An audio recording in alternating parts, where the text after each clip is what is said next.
Good morning. இன்னைக்கு பிரம்ம முகூர்த்த பூஜையோட 8வது நாள் தாங்க. சக்ஸஸாக 7 டேஸ் நம்ம கடந்து வந்துட்டேன் நான். இப்போ பார்த்தீங்கன்னா இது வெள்ளிக்கிழமை. நான் லாஸ்ட்டாக வெள்ளிக்கிழமை தான் ஸ்டார்ட் பண்ணியிருந்தேன். இதோட நெக்ஸ்ட்டு செகண்ட் வெள்ளிக்கிழமை வந்திருக்கு.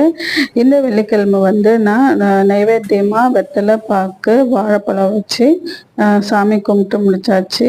இது சாம்பிராணி புகையும் போடுவேன் வெள்ளிக்கிழமையில வீடெல்லாம் தொடச்சிட்டு. இதுக்கப்புறம் பார்த்தீங்கன்னா நான் நல்லபடியாக இந்த பூஜை எல்லாம் முடிஞ்சிருச்சு. தேர்ட் பர்சனாக நம்ம வைக்கிற பாசம் கொஞ்சம் லிமிட்டாகவே இருக்கணுங்க. ஏன்னா அவங்க நாம் உண்மையாக இருந்தாலும் அவங்க நமக்கு உண்மையாக இருக்காங்களா இல்லையான்றதை நமக்கு அவங்க ஏதாவது செய்யும்போது மட்டும்தான் தெரிய வரும். அதனால நாம் அவங்க மேலே வைக்கிற பாசம் ஒரு லிமிட்டாகவே வச்சுக்கணும். அப்போ தான் அவங்க எது பண்ணாலுமே நம்ம பர்சனலாக எதுவுமே ரொம்ப அஃபெக்ட் பண்ணாது. என்ன சொல்கிறீங்க? உங்களோட கருத்தை கண்டிப்பாக பதிவு பண்ணுங்கள். தேங்க்யூ.